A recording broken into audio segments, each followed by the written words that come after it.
Bienvenue au webinaire pour les nouveaux étudiants étrangers admis à l'Université de Montréal.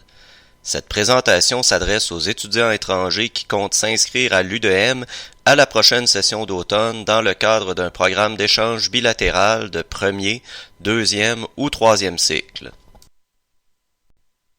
Dans ce webinaire, nous ferons une brève présentation de l'Université de Montréal, du processus pour l'obtention des documents d'immigration, votre arrivée et installation à Montréal, les formalités administratives à votre arrivée sur le campus, l'inscription à vos cours et bien sûr les activités de la rentrée. L'Université de Montréal appartient au réseau des grandes universités de recherche de la planète.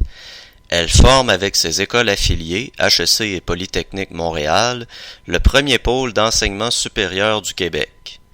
L'UDM est la 4e université au pays pour le volume de ses activités de recherche et elle se situe au 90e rang du prestigieux classement Times Higher Education. Voici un regard simplifié de l'Université de Montréal, un rectorat avec plusieurs vice-rectorats ayant chacun sa mission. Ensuite, on retrouve les 16 facultés et écoles de l'université. Chaque faculté a plusieurs départements ou écoles qu'elle chapeaute. En parallèle, on a les services et les SAE qui viennent à l'appui des facultés et des départements et surtout à l'appui des étudiants. C'est à l'intérieur des services aux étudiants, les SAE, qu'on retrouve le Bureau des étudiants internationaux, le BEI, unique endroit où toute l'attention est dirigée sur les étudiants internationaux. Notre mission est de soutenir et appuyer les étudiants internationaux tout au long de leur parcours. Nous proposons diverses ressources, services et séances pour faciliter l'intégration au campus et à la société d'accueil. Nous nous assurons aussi, dans les limites du possible, que vous satisfassiez à toutes les exigences dictées par les autorités d'immigration québécoises et canadiennes. À l'intérieur des facultés, on retrouve plusieurs personnes qui sont là pour vous et pour vous aider à réussir, tels que le responsable de programme, le conseiller académique et les directeurs de département. Votre premier contact à votre arrivée sera avec la TGDE responsable de votre dossier d'études.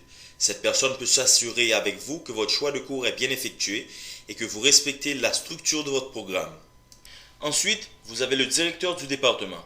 Vous ne rencontrerez peut-être pas cette personne, à moins d'avoir un problème académique ou interpersonnel avec quelqu'un du département.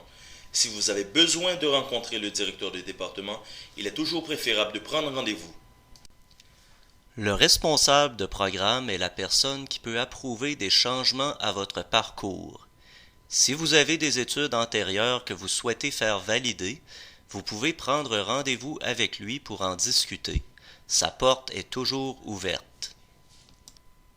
La direction des affaires internationales est quant à elle en relation étroite avec les partenaires avec lesquels elle établit les ententes, notamment votre établissement d'attache. La lettre précisant les modalités de votre programme d'échange indique le nom et les coordonnées d'une personne ressource de la DAI avec qui vous pouvez communiquer si vous n'avez pu obtenir réponse à vos questions par le biais de la TGDE ou de votre conseiller académique. Sur le campus, vous avez une panoplie de services pour vous aider à mieux réussir et à rendre votre vie plus simple. 19 bibliothèques, 2 librairies, un centre sportif, 6 bistrots, une clinique juridique et beaucoup plus encore. À ces différents services s'ajoutent les services aux étudiants, les SAE. On y retrouve entre autres le BEI, l'AHC, le Bureau des bourses, le service des activités culturelles et le service d'accueil et de soutien aux nouveaux étudiants. Le service d'accueil et de soutien aux nouveaux étudiants, en plus d'offrir différentes activités visant à faciliter l'intégration des étudiants, réunit sur un seul et même site l'information pertinente aux nouveaux étudiants et l'ensemble des ressources disponibles sur le campus. N'hésitez pas à le consulter. Abordons maintenant le sujet des autorisations de séjour exigées pour les étudiants étrangers qui viennent au Québec. Les étudiants admis à un programme d'études d'une durée supérieure à 6 mois doivent obtenir un certificat d'acceptation du Québec appelé CAQ, ainsi qu'un permis d'études. Une demande de permis d'études ne peut être approuvée sans que le CAQ n'ait été émis. La demande du CAQ se fait en suivant les instructions disponibles sur le site web du ministère de l'Immigration, de la Diversité et de l'Inclusion, le MIDI, plus communément appelé Immigration Québec. La demande peut être complétée et transmise en ligne en effectuant le paiement des frais de traitement par carte de crédit. Les documents devront cependant être transmis par la poste. La demande peut également être complétée de façon entièrement postale. Assurez-vous de joindre tous les documents demandés et de transmettre l'envoi par service de courrier recommandé afin de réduire les risques de perte de votre envoi et avoir une preuve à l'effet qu'il a été reçu à la bonne adresse. La demande en ligne est fortement recommandée car elle permet de voir le suivi du traitement en ligne sur le portail et par conséquent d'être informé plus rapidement de l'état d'avancement du dossier. Le délai de traitement est d'environ 26 jours ouvrables à partir de la date de réception des documents. Cette démarche devrait déjà avoir été complétée. Assurez-vous que le cycle d'études indiqué sur le CAQ corresponde à celui du programme dans lequel vous avez été admis. Dans le cas contraire, veuillez communiquer avec le MIDI. Une fois que vous avez obtenu le CAQ ou la confirmation en ligne à l'effet qu'il a été émis pour un niveau d'études et une période de validité spécifique, vous devez entamer votre demande de permis d'études. Cette demande est traitée par les autorités d'immigration, réfugiés et citoyenneté Canada présentes aux différents bureaux des visas à travers le monde. Les citoyens de certains pays doivent également obtenir un visa apposé à leur passeport pour être autorisés à entrer au Canada. Selon votre nationalité, vous pourriez avoir à fournir vos données biométriques. Cette exigence s'applique déjà aux demandeurs provenant d'Europe, du Moyen-Orient et de l'Afrique, et elles s'appliqueront à compter du 31 décembre 2018 aux demandeurs provenant de l'Asie-Pacifique et des Amériques. Après la soumission de la demande, une lettre vous indiquant l'endroit auquel vous pouvez vous rendre à cette fin vous sera envoyée. Puisque cette démarche peut allonger le délai de traitement de la demande de permis d'études, il est important de vous y prendre suffisamment tôt. Consultez la page web du Bureau canadien qui dessert la région où vous vivez pour connaître les modalités à respecter pour déposer une demande de permis d'études. Une fois la demande approuvée, une confirmation vous sera transmise. Le premier permis d'études sera émis par un agent douanier au point d'entrée au pays sur présentation de celle-ci et du CAQ. Ayez également en main votre lettre d'admission. Les résidents des États-Unis et des îles Saint-Pierre et Miquelon peuvent demander le permis d'études directement au point d'entrée. Pour de plus amples renseignements, consultez le site web d'IRCC. Les étudiants dont le programme d'échange est d'une durée inférieure à 6 mois sont exemptés d'obtenir un CAQ et un permis d'études pour demeurer inscrits. Ils doivent cependant s'assurer d'effectuer les démarches d'immigration préalables à leur arrivée en fonction de leur situation respective. Ainsi, les ressortissants de certains pays doivent obtenir un visa pour entrer au Canada à titre de visiteurs. Conformément aux règles en vigueur, ceux qui sont exemptés du visa d'entrée doivent obtenir une autorisation de voyage électronique, plus communément appelée AVE, pour être autorisés à entrer au Canada par voie aérienne. Pour savoir si vous devez obtenir un visa d'entrée ou une AVE et connaître la marche à suivre, veuillez vous référer au site web d'Immigration, Réfugiés et Citoyenneté Canada. À votre arrivée au Canada, veuillez vous assurer de conserver votre carte d'embarquement indiquant la date de votre entrée au Canada ainsi que votre billet d'avion électronique, car les autorités douanières ne tamponnent pas systématiquement le passeport à la date d'entrée et vous devrez fournir au BEI la preuve indiquant la date de votre arrivée au Canada afin de prouver que votre statut de visiteur demeure valide jusqu'à la fin du trimestre. L'avis d'admission figure sur la liste des différents documents à fournir lors de la transmission des demandes de CAQ et de permis d'études. Vous devez le télécharger en ligne en accédant à votre centre étudiant à l'aide de votre code d'accès débutant par la lettre P et du mot de passe UNIP qui vous ont déjà été attribués. Si vous n'avez pas ces codes, veuillez vous adresser au service de l'admission afin de les obtenir. Cet avis constitue le seul et unique document officiel à utiliser pour vos démarches d'immigration et il ne vous est pas envoyé par courrier postal. Il indique les renseignements relatifs au programme dans lequel vous êtes admis, notamment la durée de votre échange en nombre de trimestres. L'avis d'admission doit préciser que vous êtes admis comme étudiant à temps plein. Autrement, le CAQ ne vous sera pas délivré.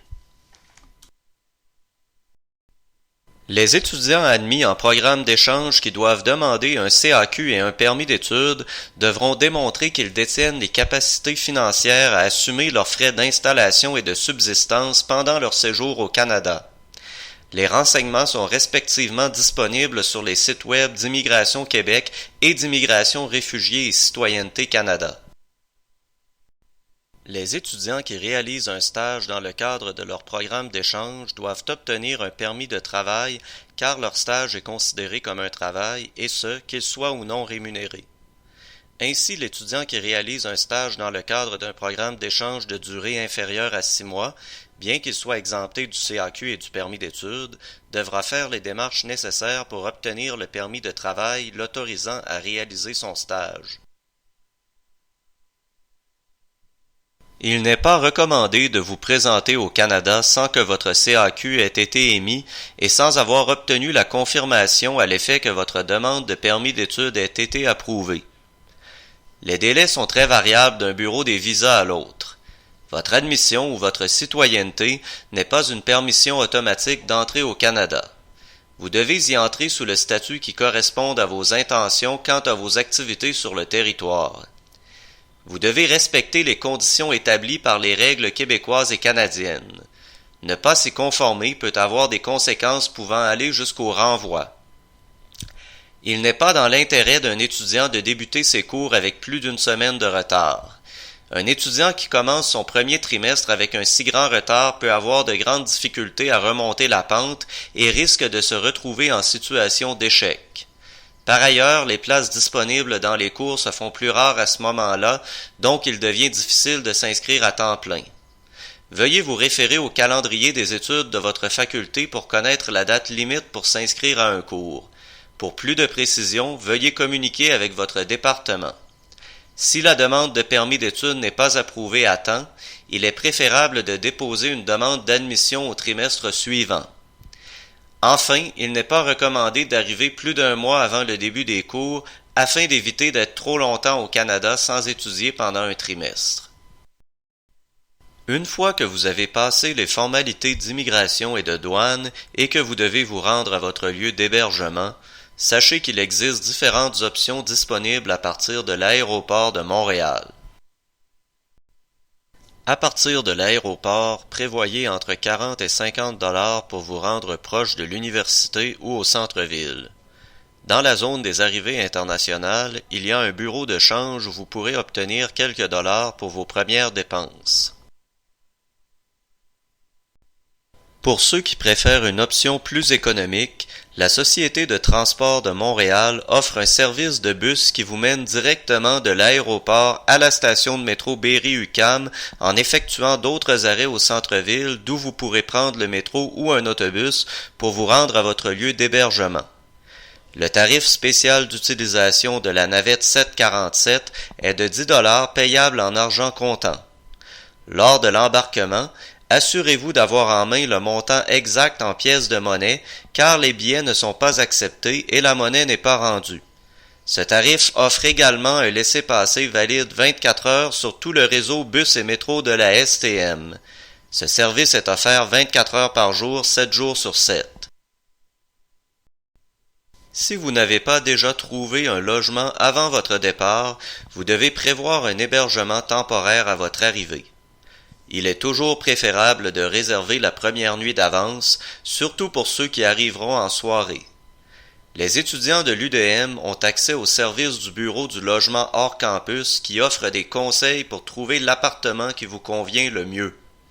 Ce service dispose d'un répertoire d'annonces classées disponibles aux étudiants admis pour faire la recherche de logement. Le site web affiche également les coordonnées de quelques lieux d'hébergement temporaire tels que des hôtels ou encore des liens vers des services alternatifs qui offrent d'autres types d'hébergement temporaire à des prix divers.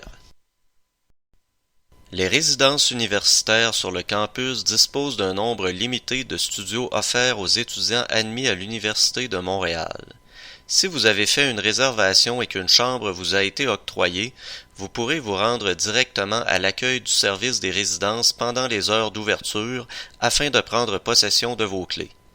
Pour de plus amples renseignements à propos des services offerts, de la disponibilité de studios et de la marche à suivre pour faire une demande de réservation, veuillez consulter le site web des résidences. Une fois sur le campus, vous devrez venir au BEI afin que nous fassions des copies de vos documents d'immigration pour régulariser votre dossier. Nous vous remettrons également un aide-mémoire qui vous aidera à ne rien oublier en ce qui a trait aux choses à faire à la rentrée.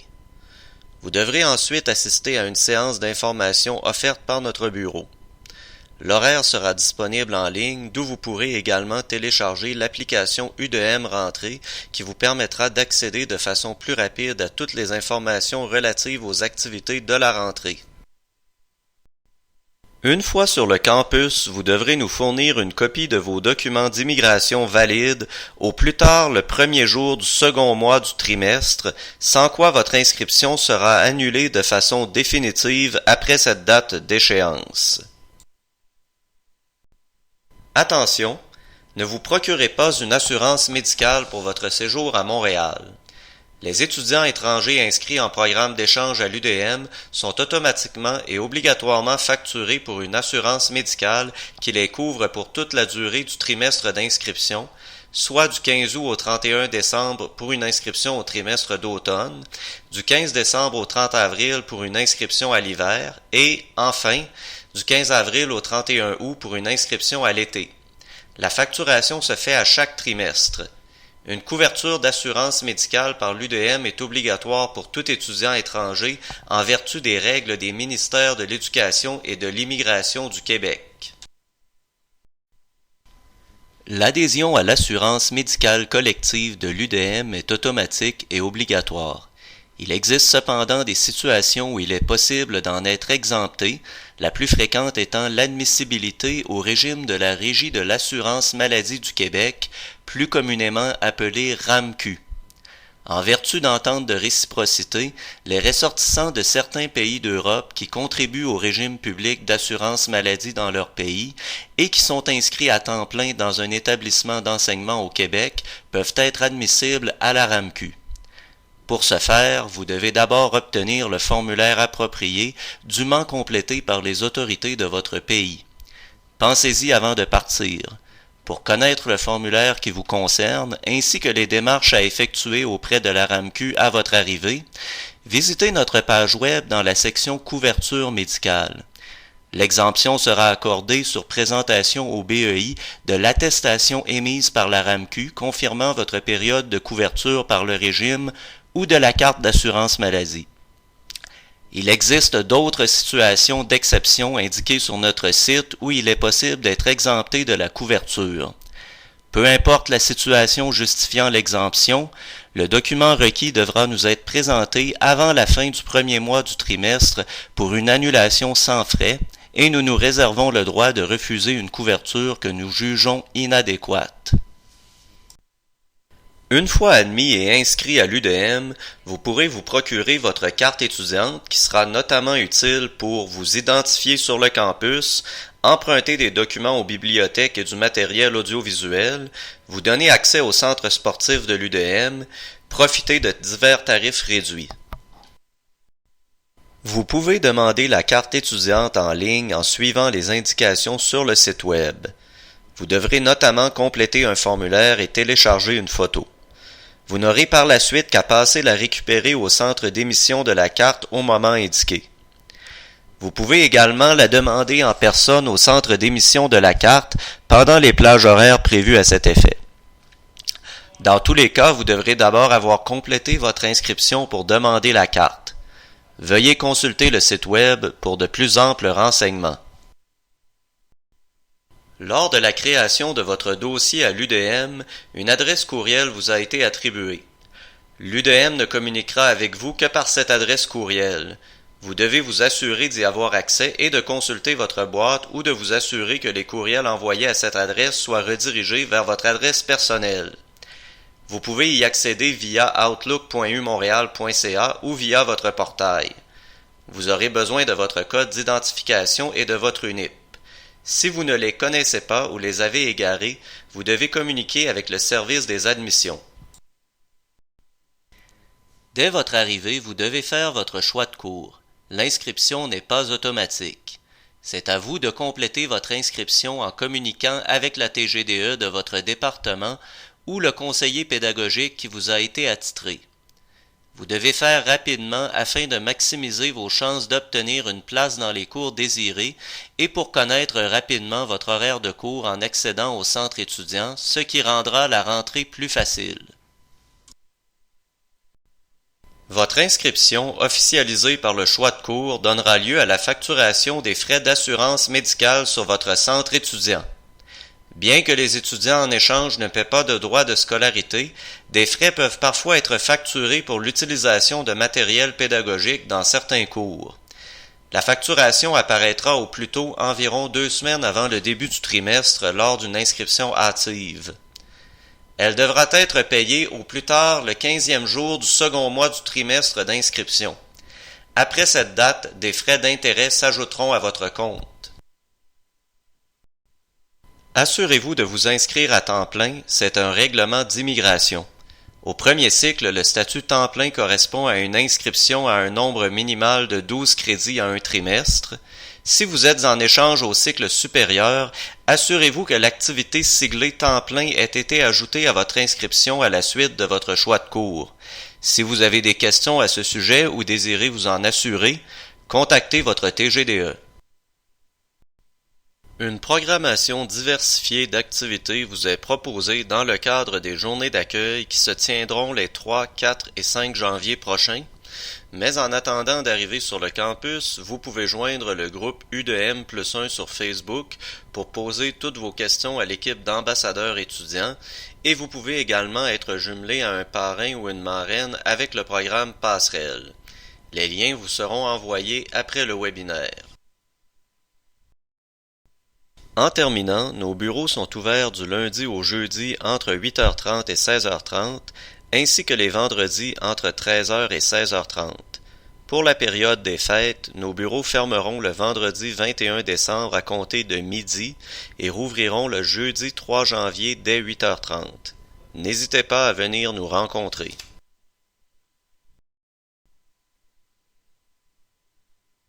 Ceci met fin à la présentation. Vous trouverez également sur notre site, au-dessous de cette présentation, une liste des hyperliens vers des sites web pertinents. Si vous avez des questions, n'hésitez pas à nous écrire ou à nous téléphoner. Au plaisir de vous rencontrer sur le campus et bon voyage!